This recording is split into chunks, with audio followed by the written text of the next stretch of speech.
பொருளாதார வலிமையால், தனது பண்பாட்டு வலிமையால், தனது ஆன்மீகத்தால் இந்த உலகத்தை வென்ற தேசம் இந்தியா. உலகமெல்லாம் இஸ்லாமும் கிறிஸ்தவம் பரவியது. அதற்கு பின்னால எவ்வளவு படைகள், எத்தனை அணு வெடிகுண்டுகள், பீரங்கிகள், டேங்குகள், ராணுவ வீரர்கள், இதெல்லாம் பின்னால பேக்கப் பவர். உலகமெல்லாம் இன்னைக்கு புத்த மதம் இருக்கு, உலகமெல்லாம் இந்து மதம் இருக்கு. அதற்கு பின்னால எத்தனை ராணுவம், எத்தனை ராணுவ வீரர்கள், எத்தனை பீரங்கி, எத்தனை எவ்வளவு பேக்கப். ஒரு சிங்கிள் சோல்ஜர் கூட இல்லாம புத்த மதம் உலகத்தின் பல நாடுகளை வென்றெடுத்து. ஏன்? அதனுடைய ஆன்மீக பலம். ஒரு ராணுவ வீரன் கூட இல்லாம இன்னைக்கு உலகமெல்லாம் இந்துத்துவம் பேசப்படுகிறது நமது ஆன்மீக பலத்தினுடைய காரணமாக. இந்தியானாலே அப்படிப்பட்ட பிராண்ட். இது ராணுவ வலிமையை மாத்திரம் நம்பி இருக்கிற நாடு இல்லை. It believes more on the soft power. அப்படி வெற்றி பெற முடியும் மனித மனங்களை என்று நம்புகிற ஒரு தேசம். அப்படி பொருளாதாரத்தில் உச்சத்தில் இருந்தோம். அதனால தான் படையெடுத்து வந்தான். இந்த படையெடுத்து வந்த பரதேசி நம்மை போல நேர்மையா இருப்பான்னு நம்ம நினைச்சோம். ஏன்னா இந்தியாவில் தான் வார் எத்திக்ஸ் இருந்தது, தர்ம யுத்தம் இருந்தது. யுத்தத்துக்குன்னு ஒரு தர்மம் இருந்தது, யுத்த தர்மம். தர்ம யுத்தம் வேற, யுத்த தர்மம் வேற. வார் எத்திக்ஸ்ன்றதை பற்றி ஐநா சபையில் இப்போதான் 100 வருஷமா பேச ஆரம்பிச்சிருக்கான். செகண்ட் வேர்ல்டு வாருக்கு அப்புறம் தான் அதிகமாக பேசுறான். வார்ல எத்திக்ஸ் இருக்கும், போர்ல அறம் என்று ஒன்று இருக்கும் என்பதே உலக மக்களுக்கு தெரியவே தெரியாத காலத்தில் இந்தியாவில் வார் எத்திக்ஸ் இருந்தது, யுத்த தர்மம் இருந்தது. ராத்திரி ஆயிட்டா சண்டை போடாத, நிராயுத பாணியோட சண்டை போடாத, அவன் அந்த பக்கம் திரும்பி நின்னான்னா புறமுதுகுல குத்தாத, போர்ல பெண்களை அவங்க மேல வன்முறை தாக்குதல் தொடுக்காத, குழந்தைகள் மேல உனது ஆயுதங்களை பிரயோகம் பண்ணாத, வயதானவர்கள் மேல பண்ணாத, ஊர்ல நீர்நிலைகள் இருந்து அதுல போய் விஷம் கலக்காத, அறுவடையாகிற நெல் இருந்து அதை போய் தீ வச்சு எரிக்காத. எல்லாவற்றிற்கும் மேலாக சாணக்கியன் தனது வார் எத்திக்ஸ்ல முக்கியமான கருத்து ஒன்று சொல்றான். அதை உலகம் பின்பற்றி இருந்தால் இந்த உலக வரலாறு இவ்வளவு மோசமா போயிருக்கார். சாணக்கியன் சொல்றான், போர்ல வெற்றி பெற்ற மன்னனுக்கு ஒரு கடமை உண்டு. வெற்றி பெற்ற மன்னன் தோற்று போன மன்னனின் அரியணையில் சென்று அமர்வான். அரியணையில் அமர்வது மாத்திரம் போதாது. அரியணையில் அமர்ந்த அந்த மன்னன், இந்த தோற்று போன மன்னன் அந்த நாட்டில் ஒரு முக்கியமான தெய்வத்தை வழிபட்டு கொண்டிருப்பான். அந்த தலைநகரில் இருக்கும் அந்த தெய்வத்தின் கோவிலுக்கு அவன் செல்லணும். செல்வது மாத்திரமல்ல, தோல்வியுற்ற மன்னன் எந்த வழிபாட்டு முறையில் அந்த தெய்வத்தை வழிபடுவானோ அந்த வழிபாட்டு முறையையும் மாற்றக்கூடாது. அதே முறையில் இந்த வெற்றி பெற்ற மன்னன் அந்த தெய்வத்தை வழிபட வேண்டும் என்று சாணக்கியன் எழுதி வச்சிருக்கு. அர்த்த சாஸ்திரத்தில் இருக்குது. மதுரைக்கு மாலிகாபூர், மதுரைக்கு திருமலை நாயக்கரும் விஜயநகர சாம்ராஜ்யம் வந்தா மதுரைக்கு பிரச்சனையே இல்லை. ஏன்? பாண்டிய மன்னர்கள் மீனாட்சியை எப்படி பொலிவுடன் போற்றுவார்களோ, எப்படி வழிபாட்டு முறையை செய்வார்களோ அதே முறையில் தான் விஜயநகர மன்னர்களும் செய்வார்கள். அதனால அவங்க வந்தா பிரச்சனை இல்லை, மாலிகாபூர் வந்தாதான் பிரச்சனை மதுரைக்கு. ஏன்? அவன் நாட்டில் அர்த்த சாஸ்திரமே இல்லை, இருந்தாலும் அதுக்கு மரியாதை இல்லை. அப்போ நாயக்க மன்னர்கள் வரும்போது கூட பாண்டிய மன்னன் மீனாட்சியை எப்படி நடத்தினான், எப்படி பண்ணா, அதுக்கு எப்படி சன்னதிகள் கட்டினா, கோபுரங்கள் கட்டினா. தஞ்சாவூர்ல பெரிய கோயில சிவனுக்கு மாத்திரம்தான் ஆலயம் அமைத்தான் ராஜராஜன். பக்கத்தில் இன்னைக்கு முருகனுக்கு சன்னதி இருக்காது, நாயக்கர் காலத்தில் கட்டினது.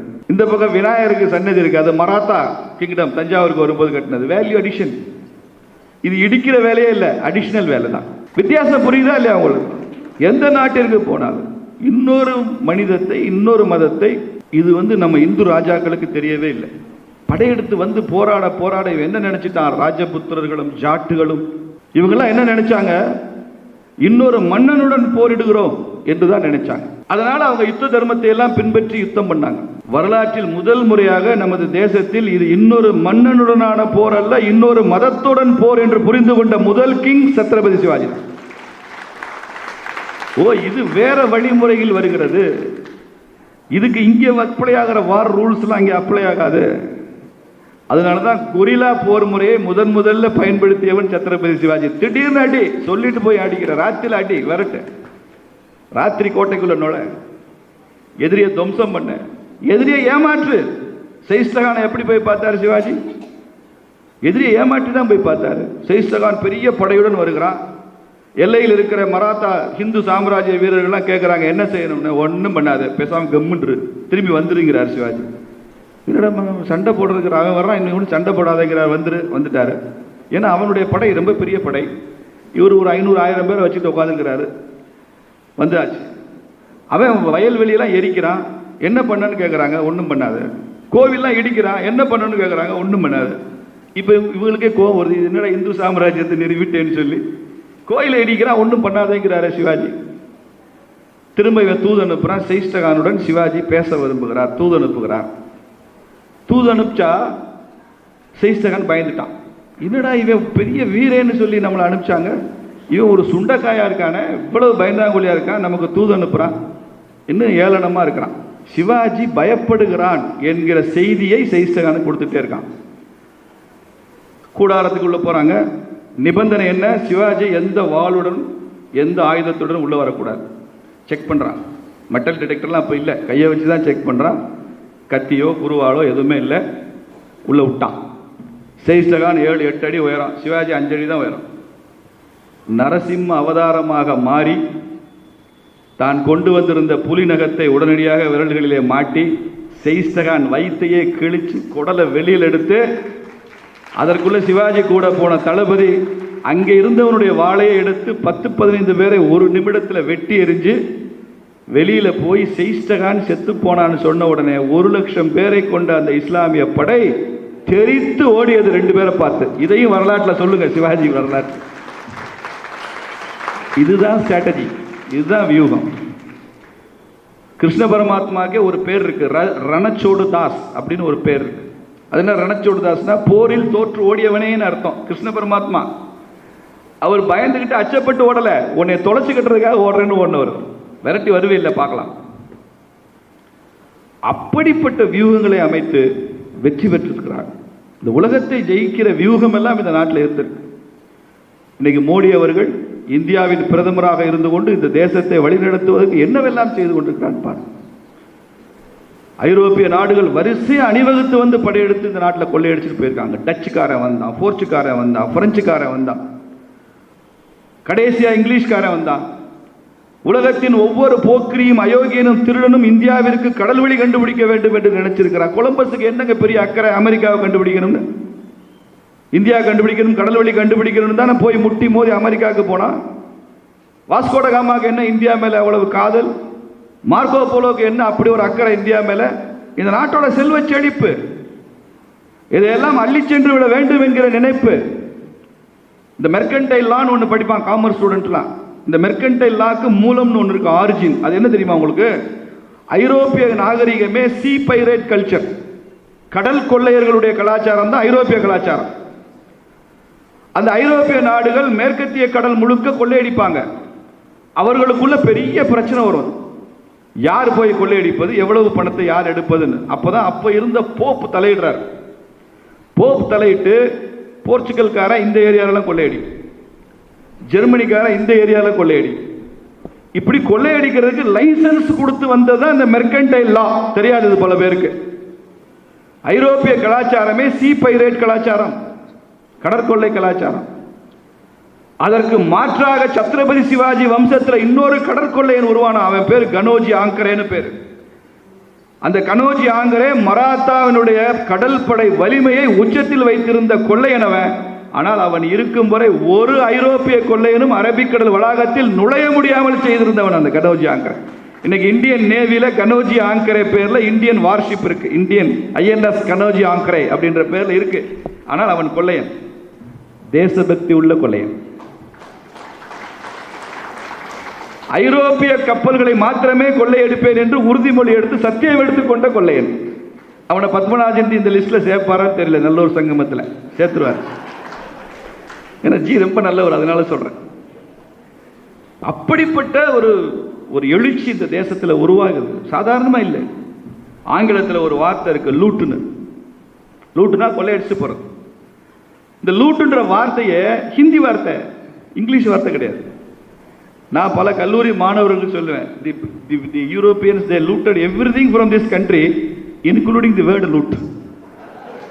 அந்த வார்த்தையும் சேர்த்து கொள்ளையடிச்சுட்டு போய் இங்கிலீஷ் டிக்ஷனரியில் வச்சுக்கிட்டாங்க. அவனுக்கு தான் பொருந்தது.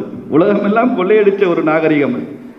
ஒரு இன்டர்னல் மீட்டிங்லாம் நாங்கள்லாம் பேசி கொண்டிருக்கும் பொழுது நான் சொன்னேன், இந்த திமுகவை வீழ்த்துவது மிக மிக எளிமையான வேலை. காரணம் என்னவென்றால், கூர்ந்து பார்த்தீங்கன்னா டிஎம்கே என்பது nothing but a combination of chakravyuh. ஒரு சக்கரவியூ உருவாக்கி வைத்திருக்கின்றார்கள். அந்த சக்கரவியூவை சரியாக எக்ஸ்பிளைன் பண்ணணும் அப்படின்னா, டிஎம்கே அப்படிங்கிறது சென்ட்ரல் இருக்கக்கூடிய ஒரு கட்சி, ஒரு குடும்பம், ஒரு ஃபேமிலி இருக்காங்க. அதனுடைய அவுட்டர் லேயர் என்பது இந்த பொய்யையே தொடர்ந்து சொல்வதற்கு ஒரு பெய்டு ஏஜென்ட் போல. அது சில ஜேர்னலிஸ்டாக இருக்கலாம், சில அமெரிக்காவில் படித்த ஃபிலாசபர்ஸாக இருக்கலாம். தொடர்ந்து எல்லா மேடைகளையும் மேடி இந்த திராவிடியன் ஃபிலாசபி டெவலப்மெண்ட் மாடல்னு சொல்லக்கூடிய ஒரு 250-260 பேர்த்தை நீங்கள் ஃபில்டர் பண்ணிடலாம். கரெக்டாக நீங்கள் எடுத்தீங்கன்னா இன்டர்நெட் சர்ச்சை வச்சு மொத்தமாக ஒரு 250 பீப்புள் இருக்காங்க. திரும்ப திரும்ப கிளிப்புள்ளை போல் சொல்லக்கூடிய அவுட்டர் லேயர். அதை அந்த வெங்காயத்தை உரிக்கிற மாதிரி, பெரிய வெங்காயத்தை உரிக்கிற மாதிரி ஒரு லெவல் உரிச்சிட்டு உள்ளே போனீங்க அப்படின்னா, அடுத்த லேயர் போனீங்கன்னா that is called the attack layer. First வந்து அவங்களே சொல்கிற அகாடமிக் லேயர் உரிச்சிட்டிங்கன்னா உள்ள அட்டாக் லேயர்னு ஒரு லேயரை கட்டியிருக்காங்க. இந்த அட்டாக் லேயர் ரொம்ப இன்ட்ரெஸ்டிங்கான ஒரு லேயர். யாராச்சும் சிவிலைஸ்டாக ஒரு டிபேட்டை கொண்டு வந்தாங்கன்னா ஃபஸ்ட்டு நீ கெட்ட வார்த்தையை பயன்படுத்திட்டு சும்மா இருந்துக்க அப்படிங்கிறது ஒரு அட்டாக் லேயர். அதாவது ஆபாசமான தரம் குறைந்த ஒரு வார்த்தை, ஜாதியை சொல்லி மதத்தை சொல்லி திட்டிட்டு நீ கம்முன்னு இருந்துக்க, அவங்க நம்மகிட்ட பேச மாட்டாங்க அப்படிங்கிறது தான் தமிழ்நாட்டில் பலகாலமாக இருக்கக்கூடிய அட்டாக் லேயர். அதாவது இன்டலெக்சுவலாகவே டிஸ்கஷனை கொண்டு வந்துடாத, ஜாதியை வைத்து மதத்தை வைத்து வன்மத்தை வைத்து பேசுங்க. Attack layer. அட்டாக் லேயர் நீங்கள் பார்க்கலாம், மேடையில் பேசக்கூடிய நிறைய திமுகவினுடைய தலைவர்களாக இருக்கலாம், வாயை திறந்தாவே தரம் கெட்ட வார்த்தைகள் தான் வரும். அதை கேர்ஃபுல்லாக பில்டு பண்ணியிருக்காங்க. ஒரு ஏரியாவிலிருந்து ஒரு தலைவர்களை கொண்டு வந்து அட்டாக் லேயர். இந்த அட்டாக் லேயரையும் பெரிய வெங்காயத்தை உரிக்கிறது போல் உரிச்சு எடுத்துட்டு மறுபடியும் உள்ளே போனீங்கன்னா இன்டலெக்சுவல் லேயரை உரிச்சாச்சு, அட்டாக் லேயரை உரிச்சாச்சு. அடுத்து உள்ளே போனீங்க அப்படின்னா இந்த குறுநில மன்னர்கள் இருக்கக்கூடிய லேயர். அதாவது 1967 கேர்ஃபுல்லாக அங்கங்கே குறுநில மன்னர்களை வளர்த்து விட்டு இந்த ஏரியா வந்து நேர்ந்து விட்ட மாதிரி நீ பார்த்துக்க, இந்த ஏரியா நீ பார்த்துக்க, யாரும் வராமல் பார்த்துக்க, திருச்சிக்கு ஒருத்தர், கோயம்புத்தூருக்கு ஒருத்தர், விழுப்புரத்துக்கு ஒருத்தர், இந்த மாதிரி குறுநில மன்னர்கள் அமர்ந்திருப்பாங்க. இந்த குறுநில மன்னர்களை பாதுகாப்பது தான் அந்த முதல்ல இருக்கக்கூடிய 2 லேயரினுடைய வேலையை. இன்டலெக்சுவல் சோகால்டு இன்டலெக்சுவல் லேயரோ அட்டாக் அண்ட் அபியூஸ் லேயரோ இந்த குறுநில மன்னர்களை இந்த குறுநில மன்னர்கள் எந்த டிவி டிபேட்லையும் மாட்டிக்கூடாது, எங்கேயுமே வாய் திறந்து அவங்க இக்னோரன்ஸை காட்டிடக்கூடாது, எந்த மைக்கிலையும் பேசி எனக்கு ஒன்றுமே தெரியாதுன்னு சொல்லிடக்கூடாது. இப்போ தமிழகத்தில் இருக்கக்கூடிய பாதி குறுநில மன்னர் அமைச்சர்கள் பார்த்தீங்கன்னா இந்த 3வது லேயராக கிட்டத்தட்ட ஒரு 40 ஆண்டுகளாக ப்ரொடெக்ட் செய்யப்பட்டு கொண்டு வந்திருக்காங்க. ஆனால் இப்போ எதற்காக ஒரு அமைச்சரும் மாட்டிக்கிட்டு முழிக்கிறாங்கன்னு பாருங்கள். ஏன்னா இவங்க எல்லாமே ரொம்ப காலமாக பாதுகாக்கப்பட்ட அமைச்சர்கள். அண்ணன் KN நேருவில் ஆரம்பித்து தங்கம் தென்னரசு அவர்கள் வரை பார்த்தீங்கன்னா இப்போ திடீர்னு நேற்று ஒரு பெரிய டிபேட், நீங்கள் தமிழ் தாயில் போட்டீங்க அப்படின்னு. ஆமாங்கன்னா அதுக்கு தான் நாங்கள் ட்ராப் வச்சோம். ஸ்டாலின் அவர்களுக்கு என்ன போடலாம் சொல்லுங்க அப்படின்னு. ஏன்னா இத்தனை காலமாக இவரெல்லாம் பாதுகாக்கப்பட்டவர்.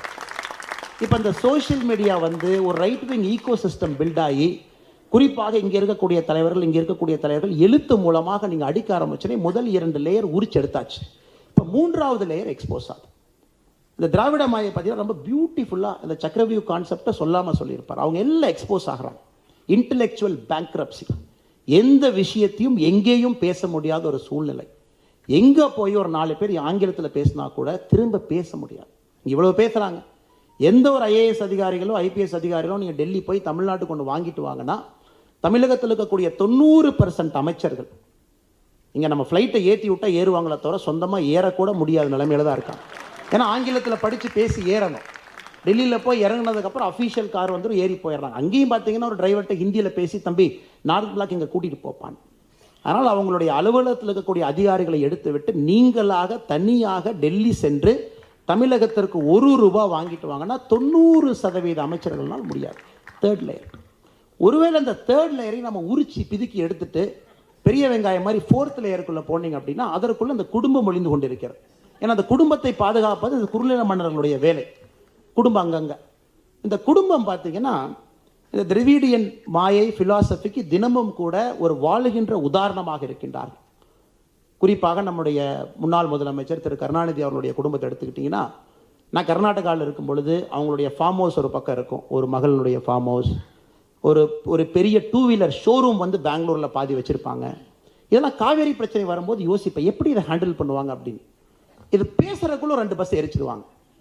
எரிச்சிட்டாங்கன்னா அப்படியே அந்த பிரச்சனை, அந்த பஸ்ஸை எரிச்சாங்க, வந்தாங்க, சண்டை போட்டாங்க, இந்த பக்கம் 2 தமிழ்காரங்க வீட்டை அடிச்சிட்டாங்க, அந்த பக்கம் அடிச்சிட்டாங்கன்னு சொல்லிட்டு அடுத்த லேயர் போகாமையே ரொம்ப கேர்ஃபுல்லாக மெயின்டைன் பண்ணி கொண்டு கொண்டிருக்கின்றார்கள். அதை பார்த்தீங்கன்னா அவங்களுடைய பிஸ்னஸ் கன்சர்னோ, அவங்க நடத்துகின்ற நிறுவனங்களோ, அவங்களுக்கு வெளியே இருக்கக்கூடிய டைப்போ, இன்டர்நேஷ்னல் லெவலில் இப்போ அவங்க ஆரம்பித்திருக்கக்கூடிய மணி லாண்ட்ரிங்கோ, இதெல்லாமே பார்த்தீங்கன்னா அந்த 4வது லேயராக உள்ளே ஒளிந்து கொண்டு இருக்கக்கூடிய லேயர். அதையும் உரிச்சு எடுத்துட்டீங்க அப்படின்னா உள்ளே வந்து கோபாலபுரம் அமர்ந்திருக்கிறது. அந்த கோபாலபுரத்தை அதாவது அந்த பெரிய வெங்காயத்தை உரிச்சிட்டிங்கன்னா உள்ளே ஒன்றுமே இல்லைங்க. பெரிய வெங்காயத்தை உரிச்சதுக்கு அப்புறம் உள்ள இருக்கிற சின்ன வெங்காயத்தை வச்சு எப்படி சாப்பிட முடியும்? வெங்காயத்தினுடைய சுவையே அந்த அனைத்து லேயர் தான். அதுதான் அவர்களுடைய இது. ஆனால் இதை நமக்கு சரியான முறையில் சொல்வதற்கு பல பல காலகட்டத்தில் நிறைய நண்பர்கள் நமக்கு தேவைப்பட்டிருக்கின்றார்கள். அந்தந்த காலகட்டத்தில் உறக்கமாக சொல்லி இதுதான், இதில் ஒன்றுமே இல்லை, இது ஒரு மாயை, இதை வைத்துக்கொண்டு ஒரு திருவிளையாடல் போல் விளையாண்டு கொண்டிருக்கின்றார்கள். சரியான முறையில் அதை அடிச்சிங்கன்னா அது இருக்காது அப்படி.